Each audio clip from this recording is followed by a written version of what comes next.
இப்போ ப்ரீடர்ம் லேபருக்கான risk குறைக்கிறதுக்கான strategy என்னன்னு பாத்தீங்கன்னா we encourage all women to undergo preconception counseling. அந்த ப்ரீகன்செப்ஷனல் கவுன்சிலிங் அப்ப வந்து அந்த ஆப்ஸ்டிடிஷியன் அவங்க கிட்ட ஃபுல் ஹிஸ்டரி எடுத்து ப்ரீவியஸ் சர்ஜரிஸ் ஏதாவது பண்ணியிருக்கான்னு தெரிஞ்சு அவங்களோட ஆப்ஸ்டிடிக் ஹிஸ்டரி எல்லாம் எடுக்கும்போது இந்த விமனுக்கு ஒரு ப்ரீடர்ம் லேபர் ஆகிறதுக்கான ரிஸ்க் இருக்கான்னு அவங்களால சொல்ல முடியும். இப்ப பாத்தீங்கன்னா ஒரு ப்ரீடர்ம் லேபர் முன்னாடி ஆயிருந்துச்சுன்னா subsequent பிரெக்னன்சியிலும் there is a high risk of having another preterm delivery.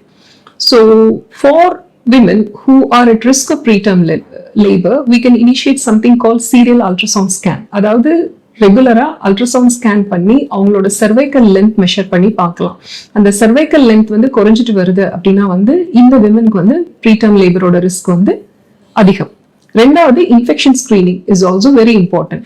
Vaginal இன்ஃபெக்ஷனும் ப்ரீடர்ம் லேபருக்கு முக்கியமான காரணமா அமையறதுனால அதுக்கான அறிகுறி இருக்கான்னு நம்ம ஸ்வாப் டெஸ்ட் எல்லாம் பண்ணிக்கிறது வந்து it's also an important strategy. இப்ப ப்ரீடர்ம் லேபருக்கு ரிஸ்க் அதிகம் இருக்கிற மதர்ஸ்க்கு நம்ம என்ன பண்ணலாம்னா progesterone is a very important tool. அது வந்து ஒரு ஹார்மோன். இது ஊசி வடிவத்திலயோ மாத்திரை வடிவத்திலயோ கொடுக்கலாம். இது வந்து ப்ரீடர்ம் லேபரோட ரிஸ்கை வந்து நல்லாவே குறைக்குது. Second thing is cervical encerclage.